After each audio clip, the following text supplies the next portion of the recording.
வணக்கம். இன்றைக்கி ஜியோ ப்ராடக்ட் டுடேயில் நம்ம வந்து பங்களாதேஷ் ஐபிஎல்லை பேன் பண்ணதாக அறிவிச்சிருக்கிறாங்க. இன்னும் பல விஷயங்கள் அவங்க வந்து ஒரு அறிக்கையாக வந்து வெளியிட்டிருக்கிறாங்க. பங்களாதேஷ் கவர்மெண்ட்டோட அறிவுறுத்தலின் பேர்லன்னு சொல்லியிருக்கிறாங்க. இது ஒரு மிகப்பெரிய கிரிக்கெட் வார்னே நம்ம சொல்லலாம் நம்ம பகுதியில். சரி, அப்படி என்ன தான் அந்த அறிக்கையில் இருக்குது, வேறு என்னெல்லாம் அவங்க சொல்லியிருக்காங்க, இதுக்கு எதனால் காரணம், எதனால் இப்படிலாம் பண்ணுறாங்க, இதில் வேறு என்னெல்லாம் வந்து இம்பாக்ட் இருக்குது, இந்தியாவுக்கு இதில் என்ன இம்பாக்ட் இருக்குது, இந்தியா என்ன முடிவெடுக்க போகுது, இது நம்மளுக்கு ஒரு திருப்பி அடிக்கிறதுக்கான வாய்ப்பாக, இதெல்லாம் டீட்டெயிலாக இந்த வீடியோவில் பார்க்க போகிறோம். நான் உங்கள் மணியன் கோபி, நீங்கள் பார்த்துட்டு இருக்குது பாசிட்டிவ் பாலிடிக்ஸ். நம்ம சேனலில் டெய்லி வந்து சாயந்தரம் ஜியோ பாலிடிக்ஸ் அப்படின்னு சொல்லிட்டு உலக அரசியல் இந்தியாவோட பார்வையில் நம்ம பார்த்துட்டு இருக்கோம். உங்களுக்கு இந்த அப்டேட் வந்து இன்ட்ரெஸ்ட் இருக்குன்னு சொன்னால் நம்ம சேனலை சப்ஸ்கிரைப் பண்ணி பெல் ஐக்கன் கிளிக் பண்ணிக்கோங்க. ஸோ தட் அடுத்தடுத்து போகிற வீடியோஸ் உங்களுக்கு வந்து சேரும். ஸோ இன்றைக்கி வந்து பங்களாதேஷோட கிரிக்கெட் போர்டு வந்து ஒரு அறிக்கை கொடுத்துருக்காங்க. என்ன அறிக்கை கொடுத்துருக்காங்கன்னா, இனிமேல் பங்களாதேஷில் வந்து ஐபிஎல் பேன் பண்ணப்படுது. எந்த ஓடிடி சரி, எந்த ஆன்லைன் பிளாட்ஃபார்ம் சரி ஐபிஎல்லை வந்து டெலிகாஸ்ட் பண்ணக்கூடாது. பங்களாதேஷி மக்கள் லீகலாக ஐபிஎல்லை பார்க்கவே கூடாதுன்னு சொல்லிட்டு அறிக்கை கொடுத்துருக்குறாங்க.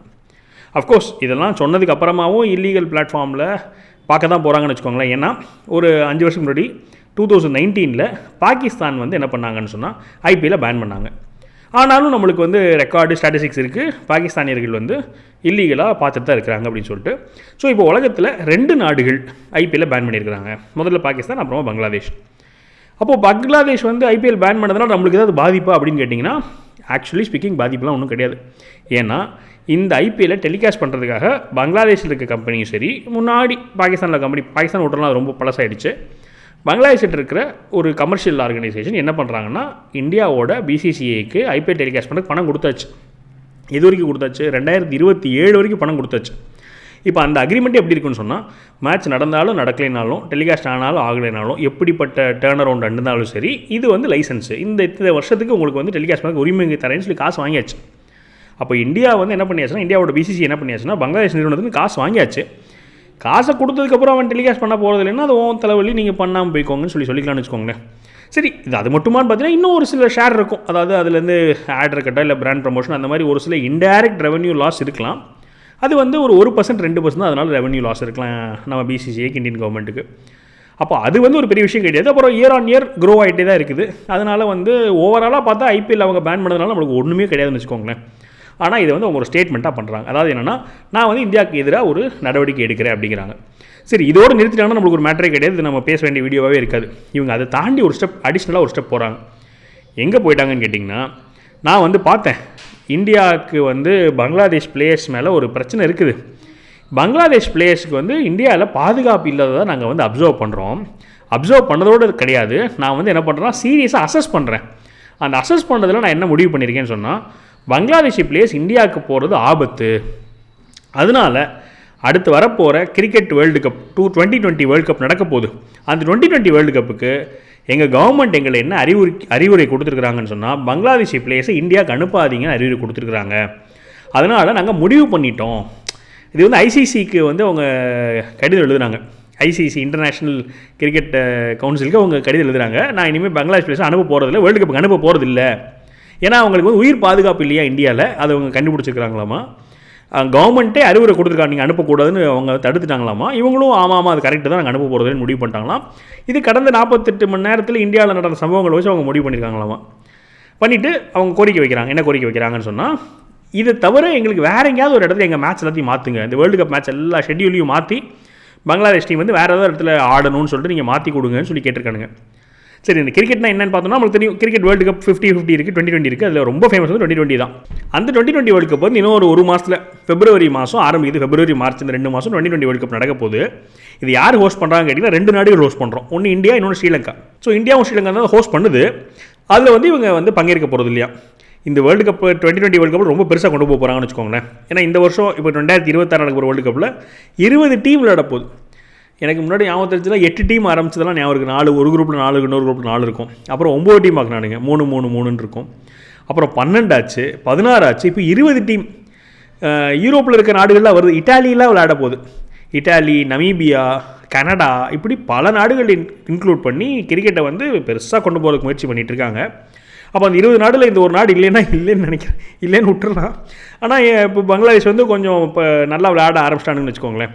ஸோ அவங்க என்ன பண்ணுறாங்கன்னா, எனக்கு மாற்றி கொடுங்கன்னு சொல்லிட்டு அவங்க ஒரு கோரிக்கை வச்சுருக்கிறாங்க. இது வந்து இந்தியாவுக்கு ஒரு இன்சல்ட்டிங்கான ஒரு விஷயம் தான். இது தேவையில்லாத அவங்க வந்து எஸ்கலேட் பண்ணுறாங்கன்னு வச்சுக்கோங்களேன். அப்போது இவங்க வந்து இந்த மாதிரி சொன்னதுக்கு ஐசிசி என்ன முடிவெடுக்க போகுது, இப்போது இந்தியா ஸ்ரீலங்கா 2 நாட்டில் மேட்ச் நடக்கிறதுனால இந்த எல்லாத்தையும் வந்து பேசாமல் பங்களாதேஷ் மேட்ச் எல்லாமே ஸ்ரீலங்காவில் நடக்கும் அப்படின்னு சொல்ல போதா, இல்லாட்டி வந்து இல்லை நீங்கள் இந்தியாவில் தான் விளாடணும்னு சொல்ல போதா, இல்லை நீ இதெல்லாம் பண்ணேன்னா நீ விளாடவே வேண்டாம் கிளம்பு அப்படின்னு சொல்லி அனுப்பிச்சுட போதா, இல்லை பங்களாதேஷே நீங்கள் முடிவெடுக்கலைன்னா நான் வந்து பாய்காட் பண்ணுறேன் வேர்ல்டு கப்புன்னு சொல்லி பாய்காட் பண்ண போதா நான் பொறுத்து இருந்தால் பார்க்கணும். இதில் என்ன காமெடின்னு கேட்டிங்கன்னா, நம்ம வந்து பாகிஸ்தான் கூட விளாட மாட்டோம், நான் பாகிஸ்தானுக்கு போக மாட்டேன், எனக்கு வந்து தேர்டு ஒரு வென்யூ கொடுங்க நம்ம கேட்போம் ஐசிசியில். அது எதனாலன்னா பாகிஸ்தான் ஒரு தீவிரவாத நாடு, பாகிஸ்தானில் இருக்கவங்க இந்தியாவில் உள்ளே போந்து டெரர் பண்ணுறாங்கன்னு சொல்லிட்டு நம்மளுக்கு ப்ரூஃப் இருக்குது, ரெக்கார்டு இருக்குது. உலக நாடுகள் எல்லாருமே சேர்ந்து அறிவித்த டெரரிஸ்ட் எல்லாம் பாகிஸ்தானில் வந்து தொடர்பு இருக்குது. ஒசாமா பின் லாடன் பாகிஸ்தானில் தான் ஒளிஞ்சிருந்தார். இந்த மாதிரி பல காரணங்கள்னால ஸ்ரீலங்கன் பிளேயர்ஸை வந்து பாகிஸ்தானில் சுட ட்ரை பண்ணாங்க. இப்போ இந்த மாதிரி பல காரணங்கள்னால நம்ம பாகிஸ்தானை வந்து பாய்காட் பண்ணுறோம், பாகிஸ்தானே போக மாட்டோம்னு சொன்னோம். பாகிஸ்தான் கூட நடக்கிற பைலேட்டரல் மேட்ச், அதாவது இந்த வேர்ல்டு கப் மேட்ச்லலாம் நீங்கள் வந்து துபாயில் வைங்கன்னு சொன்னோம். அது ஒரு வேலிடான ஒரு ஆர்குமெண்ட்டு. இவங்க சம்பந்தமே இல்லாமல் இந்தியாவுக்கு நான் வரமாட்டேன், இந்தியானா எனக்கு பயம், இந்தியாவிலேருந்து போங்கன்னு சொல்லிட்டு இருக்காங்க இல்லையா. அப்போ இதுக்கெல்லாம் என்ன காரணம்னு ஒரு பின்னாடி காரணம் இருக்கும் இல்லையா. என்ன காரணம்னு சொன்னால், இப்போ ரீசெண்டாக முஃப்திசூர் ரஹ்மான் அப்படின்னு சொல்லிட்டு ஒரு cricket fast bowler Bangladesh player, அவரை ஐபிஎல்லில் கல்கட்டா நைட் ரைடர்ஸ் என்ன பண்ணிட்டாங்கன்னா 9 கோடி ரூபாய்க்கு வாங்கிட்டாங்க, 9.2 crores. அதுக்கு வந்து இந்த ஏலெல்லாம் விட்டு வாங்குவாங்களே அதில் வாங்கிட்டாங்க. அஃப்கோர்ஸ் நம்ம பாகிஸ்தான் பிளேயர்ஸ்லாம் பேன் பண்ணிட்டோம், பங்களாதேஷ் பிளேயரை வாங்கிட்டாங்க. இது சமூக வலைதளத்தில் ஒரு மிகப்பெரிய பங்களாதேஷில் மிகப்பெரிய வரவேற்பு. நான் வரலாறுலேயே இவ்வளோ ரூபா கொடுத்து பங்களாதேஷ் பிளேயரில் யாருமே வாங்கினதில்லை. இந்தியன்ஸ் வாங்கலைங்கிறது விடுங்க, மற்ற நிறையா லீக் இருக்குல்ல, அது எந்த லீக்லேயுமே வந்து இந்த மாதிரி பங்களாதேஷ் பிளேயர் 9 கோடி கொடுத்து யாரும் வாங்கினதில்லை. இல்லை அவங்களுக்குலாம் பயங்கர சந்தோஷம், பயங்கர பெருமை. ஆஹா, நம்மளுடைய ரெப்ரஸன்டேட்டிவே முஃப்திசூர் அந்த ரஹ்மான் தான் 9 கோடி வித்துட்டாலும் சொல்லிட்டு இருந்தாங்க. அப்படி அவங்க பண்ணிகிட்டு இருக்கும்போது நம்ம ஊரில் வந்து ஒரு பேக்லாஷ். அங்கே வந்து நம்ம ஹிந்துஸை வந்து கொண்டுட்ருக்காங்க. அந்த கவர்மெண்ட்டே வந்து கூட்டிகிட்டு போயிட்டு, போலீஸே என்ன பண்ணுதுன்னா அந்த இறந்து போன அந்த விக்டிமை வந்து கூப்பிட்டு போய் மாபுக்கிட்ட ஒப்படைக்குது. இந்தியாவிட்டேருந்து நாங்கள் வந்து பிரிக்க போகிறோம் நார்த் ஈஸ்டர்ன்னு சொல்லி அங்கே இருக்கிற மந்திரிகள்லாம் பேசிகிட்டு இருக்காங்க. இவ்வளோ தூரம் அவங்க கொழுப்பெடுத்து போய் பேசிகிட்டு இருக்கும்போது நீ வந்து பங்களாதேஷி பிளேயருக்கு 10 கோடி ரூபாய் கொடுத்து கிரிக்கெட் ஆட வச்சுன்னா என்ன அர்த்தம் அப்படின்னு சொல்லி ஒரு கோவம் வந்தது. கோவம் வந்தோடனே பிசிசிஐ அனௌன்ஸ் பண்ணிட்டாங்க ஐபிஎல், அதாவது கல்கட்டா நைட் ரைடர்ஸ் ஒன்றும் திருந்தி ஆஹா நம்ம மக்கள் சொல்கிறாங்களே சொல்லி திருந்தி கல்கட்டா நைட் ரைடர்ஸே ரிவர்ஸ்லாம் பண்ணல. பிசிசிஐ வந்து ஐபிஎல் கல்கட்டா நைட் ரைடர்ஸை சொல்லிட்டாங்க. என்ன சொல்லிட்டாங்கன்னு சொன்னால், நீங்கள் ரிலீஸ் பண்ணிவிடுங்க, நம்ம வந்து வேண்டாம், பங்களாதேஷ் பிளேயரை வந்து ரிலீஸ் பண்ணிவிடுங்க, அந்த பணத்தை வந்து இது கிடையாது கேன்சல்னு சொல்லி அறிவிச்சிட்டாங்க. இது அறிவிச்சது அவங்களுக்குலாம் பயங்கர ஒரு ஆங்கர். எங்களை அவமானப்படுத்திட்டீங்க, இது வந்து அநியாயம், அந்த முஃப்திசூர் ரஹ்மானுக்கு நீங்கள் பண்ண அநியாயம், பங்களாதேஷ் பிளேயர்ஸ் நீங்கள் அவமானப்படுத்துறீங்கன்னு சொல்லிட்டு அவங்களுக்கு ஒரு கொதிப்புன்னு வச்சுக்கோங்களேன். இதை தான் வந்து இப்போ அவங்க இந்த மாதிரி வந்து அப்போ எங்களை வந்து நீங்கள் வேணாண்டியா, அப்போ உங்கள் ஐபிஎல் எனக்கு வேண்டாம், ஐபிஎல் மட்டும் வேண்டாம் இல்லை, நான் வேர்ல்டு கப்பும் நான் உங்கள் நாட்டுக்கு வரமாட்டேன், ஏன்னா உங்கள் நாட்டு மக்களுக்குலாம் எங்கள் பாகிஸ்தான் பிளேயர்ஸை பங்களாதேஷ் பிளேயர்ஸை பிடிக்கல, இந்த மாதிரி அவங்க சொல்லிட்டு இருக்காங்க. ஆனால் இதுக்கு முன்னாடி இந்த விஷயத்தை பற்றி மட்டும் பேசும்போது, அந்த ஐபிஎல்லில் பிளேயர் ரிட்டர்ன் வாசனை பற்றி மட்டும் பேசும்போது எனக்கு 2 தப்புகள் நம்ம நாட்டில் உள்ள தப்புகள் இருக்குது. ஒன்று, இந்த கல்கட்டா நைட் ரைடர்ஸ் வந்து பண்ணுறது தப்பு. இது வந்து மக்களுக்கெல்லாம் ஹர்ட் ஆகி அவங்கெல்லாம் சொல்லி சொன்னதுக்கப்புறம் தான் புத்தி வரணுமா? இது வந்து ஷாருக் கான் தான் ஓனர், நம்மளுக்கு தெரியும். முன்னாடியே உங்களுக்கு புத்தி வேண்டாமா? பங்களாதேஷில் நடக்கிற வெஸ்ட் பெங்காலில் நீங்கள் கல்கட்டா டீம் வச்சிருக்கிறதுனால அப்போ பங்களாதேஷ் பிளேயர்ஸ்க்கு ஒரு சப்போர்ட் இருக்கும். முன்னாடி நீங்கள் பார்த்தீங்கன்னா பாகிஸ்தான் பிளேயர் சப்போர்ட் பண்ண, பாகிஸ்தான் பிளேயர் பேன் பண்ணுறதுக்கு முன்னாடி அவன் பாகிஸ்தான் பிளேயர்ஸை வாங்கி வச்சிருப்பான் அந்த கல்கட்டா நைட் ரைடர்ஸ் ஷாருக் கான். இப்போ யாரை வாங்கிட்டு இருக்காங்க கேட்டிங்கன்னா பங்களாதேஷ் பிளேயர்ஸ் வாங்கிட்டு இருக்காங்க. அப்போது அவன் நோக்கமே எப்படி இருக்குன்னு சொன்னால் தவறான நோக்கம் தான், அவங்க ஆட்டிடியூடே தப்பான ஆட்டிடியூடு. அப்போது அது வந்து முதல் தப்பு நம்ம சைடில். அது நம்ம நாட்டுக்குள்ளே இருந்துக்கிட்டு இவங்களுக்கு அந்த மாதிரியான ஒரு அஃபிலியேஷன் வச்சுட்டு வெளிநாட்டு நம்ம யார் எதிரி நாடுன்னு நம்ம நினைக்கிறோமோ, இல்லை யார் நம்மளுக்கு வந்து அவ்வளோ துரோகம் பண்ணுறாங்களோ அவங்கள்ட்ட வந்து இவங்க ரொம்ப நட்பு பாராட்டுறது, ரொம்ப உருகி பண்ணுறது. இன்னொன்று, அந்த இன்ஃபில்ட்ரேட் பண்ணி நிறையா இல்லீகல் பங்களாதேஷ் இருக்கிறதுனால அவங்க ரொம்ப சப்போர்ட் பண்ணுவாங்கன்னு நினச்சிட்டாங்களோ என்னமோ. இது முதல் தப்பு. இன்னொன்று, பிசிசிஐ ஒரு மிகப்பெரிய தப்புங்கிறேன். இதை வாங்கினதுக்கப்புறமா பப்ளிக்காக அறிவித்ததுக்கப்புறமா அப்புறம் போய் நீங்கள் வந்து மக்கள்லாம் வருத்தம் தெரிவித்ததுக்கப்புறமா போயிட்டு நீங்கள் வாங்கினதை ரிட்டர்ன் பண்ணுங்கன்னு சொல்கிறதுக்கு பதிலாக நீங்கள் முதல்லையே எல்லா டீமுக்கும் சொல்ல வேண்டியதானே, பங்களாதேஷ் பிளேஸை வாங்காதீங்க. ஒன்று ஓப்பனாகவே பங்களாதேஷ் பிளேஸும் பேன் பண்ணுறேன் நான் பாகிஸ்தான் பிளேஸ் மாதிரி சொல்லணும். சரி, அது கூட வேண்டாம், டிப்ளமேட்டிக்காக நம்ம வந்து கொஞ்சம் இதாகவே இருக்கலாம். அன்அஃபிஷியலாக நீங்கள் சொல்ல வேண்டியதானே எல்லாத்தையும் வாங்காதீங்க, யாரும் வந்து பிட் பண்ணாதீங்க எனக்கு இதுன்னு சொல்லிட்டு நீங்கள் வந்து இன்ஃபார்மலாகவே ஒரு அழுத்தம் கொடுத்துருக்கலாமே. அது கொடுத்துருந்தா இந்த மாதிரி ஒரு தர்ம சங்கடம், ஒரு அசிங்கம் இல்லாமல் தானே இருந்திருக்கும்.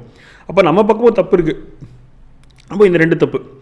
இதுக்கப்புறமா இப்போ பேன் பண்ணுறாங்கல்ல, அதாவது பங்களாதேஷில் வந்து ஐபிஎல் பேன் பண்ணுறாங்கல்ல, இதே போல் நம்ம வந்து பாகிஸ்தான் வந்து என்ன பண்ணோம்னா, பாகிஸ்தானும் 2019 ஐபிஎல்லை பேன் பண்ணுறாங்க. சரி, அவங்க பேன் பண்ணோன்னே ஒரு குறைஞ்சபட்சம் என்ன ரியாக்ஷன் இருக்கும்? நீ வந்து ஐபிஎல்லை பேன் பண்ணுறியா, அப்போ உன்னோட லீக் ஒன்று இருக்குது, பாகிஸ்தான் சூப்பர் லீக்னு ஒன்று இருக்குது, அதை நான் பேன் பண்ணுறேன் அப்படின்னு பேன் பண்ணணும் தானே. அஃப்கோர்ஸ் அது யாரும் பார்க்குறதில்ல, அது யாரும் மதிக்கிறதில்ல, அது அவங்க நாட்டிலே பார்க்க மாட்டாங்க. அப்போ நம்ம நாட்டில் அப்படி ஒரு லீக் இருக்கான்னு நிறைய பேருக்கு தெரியாது. அதனால் அதை பேன் பண்ணால் ஒன்று தான் சொல்லிக்கலாம்னு வச்சுக்கோங்களேன். ஆனால் அதை பேனே பண்ணல. எப்போ வரைக்கும் பேன் பண்ணல, அவங்க நம்மளை பேன் பண்ணி அவங்க பிளேயர்ஸையும் பேன் பண்ணி நம்ம அவங்க கூட கிரிக்கெட்டே ஆட மாட்டோம், அவங்க நாட்டுக்கே போக மாட்டோம், அவங்க நம்ம நாட்டுக்கு வந்து கிரிக்கெட் ஆடக்கூட இவ்வளோ இதெல்லாம் பண்ணிவிட்டு, ஆனால் பாகிஸ்தான் இந்த சூப்பர் லீக் இந்தியாவில் வந்து பேனே பண்ணப்படல. அப்போ இங்கே இருக்கிற பாகிஸ்தான் ஆதரவாளர்கள் அந்த லீகை பார்த்துட்டு தான் இருப்பாங்க. இந்த பஹல்காம் அட்டாக் வந்ததுக்கப்புறமா இப்போ தான் ரோஷம் வந்து அதையும் பேன் பண்ணாங்க. எவ்வளோ நாள் கழிச்சு, 5-6 வருஷம் கழிச்சு. அதே போல் பங்களாதேஷ் சூப்பர் லீக்னு ஒன்று இருக்குது, அதுவும் நம்ம நாட்டில் வந்து இன்னும் டெலிகாஸ்ட் ஆகிட்டு இருக்குங்கிறாங்க. யார் பார்க்குறாங்கலாம் தெரியாது வச்சுக்கோங்க. அஃப்கோர்ஸ் நான் சொன்ன மாதிரி பங்களாதேஷோடைய இல்லீகல் பங்களாதேஷஸ் அங்கே சப்போர்ட் பண்ணக்கூடிய இங்கே இருக்கிற தேசத்துறைகள் பார்ப்பாங்களா இருக்கும். அப்போ அதை வந்து இப்போ இமீடியட்டாக பேன் பண்ணுறாங்களா இல்லையா நம்மளுக்கு தெரியல. அது என்ன பண்ண போகிறாங்க, இல்லை பாகிஸ்தான் மாதிரி அதை பேன் பண்ணாமலே விட போகிறாங்களா, இல்லாட்டி பேன் பண்ண போகிறாங்களான்றது நம்ம பொறுத்திருந்து பார்க்கணும். இது வந்து ரெண்டாவது தப்பு இந்த பேன் பண்ணுறதை பொறுத்த வரைக்கும். அப்போ மொத்தமாக இந்த கதை, இந்த மொத்த ஸ்டோரி என்னவாக இருக்குதுன்னு கேட்டிங்கன்னா, நம்ம அந்த பங்களாதேஷி பிளேயரை வந்து என்ன பண்ணுறோன்னா ஐபிஎல் எடுக்கக்கூடாதுன்னு சொல்கிறோம். அது உடனே இவங்களுக்கு பொத்துட்டு கோவம் வந்து அப்போ நான் ஐபிஎல்லும் பேன் பண்ணுறேன், கிரிக்கெட் வேர்ல்டு கப்பு வரமாட்டேன்னு சொல்கிறாங்க. நம்ம என்ன ஸ்டாண்ட் எடுக்க போகிறோம்? இப்போ பார்த்தா ஐசிசியோடைய சீஃபே வந்து அமித்ஷாவோட பையன் தான். அப்போ நம்மக்கிட்டே வந்து நம்மளை பற்றியே குறை சொல்லி தான் வந்து அவங்க கொடுத்துருக்காங்க. அஃப்கோர்ஸ் ஐசிசிங்கிற தனியான அமைப்பு, அது வந்து எந்த ஒரு அரசியல் சாரா அமைப்பு, அது எந்த நாட்டுக்கும் வந்து சார்பாக இருக்கக்கூடாது, அது வந்து பொதுவான அமைப்புலாம் சொல்லிட்டு போகலாம். ஆனால் அல்டிமேட்லி இதோட ஹெட்டு போர்ட் ஆஃப் டைரக்டர் யாருக்கு? யூஎன் இருக்குது. யூஎனில் வந்து அமெரிக்காவோட இன்ஃப்ளூயன்ஸ் இல்லாமலே இருக்குது. எல்லா அமைப்புகள்லையுமே நான் கேட்குறேன். அப்போ உலக அமைப்புகள்னு எல்லா அமைப்புகள்லையுமே அந்த அமெரிக்க நாடோடையோ இல்லை யூரோப்பிய நாடோடையோ தாக்கம் இன்ஃப்ளூயன்ஸ் இருக்க தானே செய்யுது. அதெல்லாம் இருக்க முடியாது. அப்போ நம்ம எவ்வளோதான் வந்து நியாயதர்மமாக நடந்தாலுமே நம்மக்கிட்டே வந்து நம்மளை பற்றி அபத்தமான ஒரு பொய் சொல்லும் போதாச்சும் இவங்க இந்த மாதிரி ஆக்ஷன் எடுக்கிறாங்கன்னு நம்ம பார்க்கணும். ஸோ பங்களாதேஷ் நீ வரவே வேணாம்ப்பா, நீ விளாடவே வேண்டாம், நீ கிளம்புன்னு சொல்கிறாங்களா, இல்லாட்டி வந்து வென்யூ மாற்றுறாங்களா நம்ம பொறுத்திருந்து பார்க்கணும். இதில் கடைசியில் நான் ஒன்றே மட்டும் சொல்லிக்கிறேன். இதெல்லாம் என்ன நடக்குதுன்னு கேட்டிங்கன்னா, இந்த பங்களாதேஷை ரூல் பண்ணுற யூனிஸ் கவர்மெண்ட்டுக்கு கொடுக்கப்பட்ட டாஸ்க் என்னன்னு கேட்டிங்கன்னா, இந்தியா கூட நீ வெறுப்பு வளரு, அந்த மக்கள் மத்தியில் பங்களாதேஷ் மக்களை வந்து இந்தியாவுக்கு எதிரியாக மாற்று. இதுதான் வந்து யூனிஸ் கவர்மெண்ட்டு கொடுக்கப்பட்டிருக்கிற ஒரு டாஸ்க். அதனால் அவர் என்ன பண்ணுறாருனா, எப்படா சான்ஸ் கிடைக்கும் இந்தியாவை வந்து எதிரியாக்குறது, இந்தியாவை வில்லனாக்கிறதுக்கு, இந்தியா மேலே கோவத்தை எழுப்புறதுக்கு எப்படா சான்ஸ் கிடைக்கணும் கழுகு மாதிரி பார்த்துட்டே இருக்காங்க. அப்போ இந்த முஃப்திசூர் ரஹ்மானோடைய கான்ட்ராக்ட் கேன்சல் ஆகிற சான்ஸ் கிடைச்ச உடனே புடி, இதுதான் வாய்ப்பு, இதை வச்சு என்ன பண்ணோன்னா சாக்கு தான் உங்களுக்கு வேணும். ஏன்னா அல்டிமேட்லி இவங்களுடைய தப்பான நோக்கம் இல்லாததுக்கு ஒரு சாக்குக்கு பின்னாடி ஒழிச்சு வச்சுப்பாங்கன்னு வச்சுக்கோங்களேன். இப்போ நம்ம இங்கே நடந்ததில்லை, அதாவது இப்போ அமெரிக்கா வந்து என்னென்னா ட்ரக்குங்கிற ஒரு சாக்கை வச்சுட்டு வெனிசுலாவை வந்து ஆக்கிரமிப்பு பண்ணுறது, அது மாதிரி சாக்கு வேணும். இப்போ இவங்களுக்கு ஒரு சாக்கு கிடச்சிச்சு. இந்த சாக்கை கையில் வச்சுட்டு இவங்க என்ன பண்ணுறாங்கன்னா ஃபுல் வெறுப்பை வந்து கட்டவிழ்த்து விடுறாங்க அந்த மக்கள் மத்தியில் ஃபுல்லாக. இன்னொன்று என்னென்னா, நம்ம வந்து டிஃபென்சிவாக இருக்க தப்பு பண்ணுறவனே என்ன பண்ணுறான்னா அவன் தான் நியாயம் வருவ மாதிரி பண்ண ஆரம்பிச்சிட்டான். ஒரு எக்ஸாம்பிளுக்கு தமிழ்நாட்டில் டிஎம்கே கவர்மெண்ட் என்ன பண்ணிட்டாங்கன்னா, ஜட்ஜு கொடுத்த ஆர்டரை மதிக்காமல் கார்த்திகை தீபம் ஏற்ற விடாமல் பண்ணிட்டாங்க.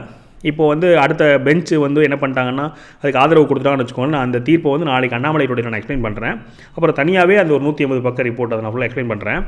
இதில் சொல்ல வரது என்னென்னு கேட்டிங்கன்னா, இதில் தப்பு பண்ணது டிஎம்கே கோர்ட் ஆர்டரை மதிக்காமல். ஆனால் அவங்க என்ன பண்ணிட்டாங்கன்னா, அக்ரஷன் இஸ் த பெஸ்ட் டிஃபென்ஸ்னு சொல்லுவாங்கல்ல, அஃபென்ஸ் இஸ் த பெஸ்ட் டிஃபென்ஸ்னு சொல்லிட்டு தப்பு பண்ணிவிட்டு என்னையை தப்பு பண்ணவேன்னு சொல்கிறதுக்கு முன்னாடி நான் உங்களை அடிச்சிருது. நான் வந்து என்ன பண்ணால் அந்த ஜட்ஜை இம்பீச் பண்ணணும், நான் வந்து நீங்கள் வந்து என்ன பண்ணுறீங்கன்னா ஸ்டேட்டோட பீஸை வந்து கெடுக்குறீங்கன்னு சொன்னால் அவங்க மேலே பழி போட்டுறது. என் மேலே தப்பு, ஆனால் அவங்க மேலே பழி. அதே போல் இப்போ பங்களாதேஷ் என்ன பண்ணுதுன்னா, பங்களாதேஷ் மேலே தப்பு, இந்துக்களில் வந்து அங்கே கொல்லப்படுறாங்க, இன்ஃபில்ட்ரேட்டர்ஸ் உள்ளே விடுறாங்க, நார்த் ஈஸ்ட்டை வெட்டுவேன்றாங்க, இந்த மாதிரி அவ்வளோ தப்பு பண்ணிகிட்டு இருக்காங்க. இப்போ இவ்வளோ தப்பு பண்ணிட்டு இருக்கவங்க என்ன பண்ணுறாங்கன்னா இப்போது இந்தியா மேலே தூக்கி பழி போடுறது. அப்போ நம்ம ரொம்ப டிஃபென்சிவாக ப்ளே பண்ணும்போது இந்த மாதிரி அவங்க என்ன பண்ணுறாங்கன்னா தப்பும் பண்ணிவிட்டு நம்ம மேலே பழியும் போடுற நிலைமைக்கு வந்துட்டாங்க. ஸோ நம்ம முதல்ல வந்து பங்களாதேஷ் பிளேயர்ஸை பேன் பண்ணுறதை விட்டுட்டு இப்போ அவன் வந்து நம்மளை பேன் பண்ணுற ஒரு சூழ்நிலைக்கு கொண்டு வந்து நிறுத்திட்டோம். அப்போது இதுக்கு எல்லாத்துக்கும் காரணம் என்னென்னா, அந்த யூனிஸ் கவர்மெண்ட், பர்டிகுலர் இந்த கவர்மெண்ட் அவங்க பிளான் பண்ணி அந்த மொத்த நாட்டையும் நம்மளுக்கு வெறுப்பாக திருப்பிட்டு இருக்காங்க. நம்ம வந்து இன்னும் கொஞ்சம் ப்ரோஆக்டிவாக இருந்தோம்னு சொன்னால், அதுவும் ஆன்லைனில் அந்த பெர்செப்ஷன் வார், சோஷியல் மீடியாவில் நம்ம வந்து இன்னும் ப்ராப்பராக அவேர்னஸ்ஸு இந்த விஷயங்கள்லாம் கொண்டு போய் சேர்க்கும்போது அங்கே இருக்கிற மக்கள் மத்தியிலையும் ஒரு மாற்றம் ஏற்படும். அங்கேயும் அது அங்கே அரசியல் மாற்றம் வரும்போது இதோட பெர்மனன்ட் சொல்யூஷனாக இருக்குங்கிறது தான் புரிதல். நீங்கள் என்ன நினைக்கிறீங்க? நம்ம வந்து விடக்கூடாதா, இல்லை வந்து கிரிக்கெட்டுக்குள்ளே நம்ம தேவையில்லாமல் பெருசாக வேண்டாம், இவங்கெல்லாம் மதிக்கவே வேண்டாம், நீ ஸ்ரீலங்காவில் விளாண்டுக்கணும், எப்படி ஜெயிக்க போகிறத தோக்க தான் போகிற அப்படின்னு சொல்லி பண்ணணுமா, இல்லை என்ன பண்ணணும்? இது உங்களுடைய கருத்து என்னன்னு சொல்லுங்கள். நம்ம வந்து ஒருத்தருக்கு ஒருத்தர் நம்ம கருத்தை வந்து பரிமாற்றிக்குவோம். ஸோ மேலும் மற்றவங்க கருத்துக்களையும் பதிவு பண்ணுங்கள். மேலும் ஒரு பாசிட்டிவ் சொல்லி சந்திக்கிறேன். வணக்கம்.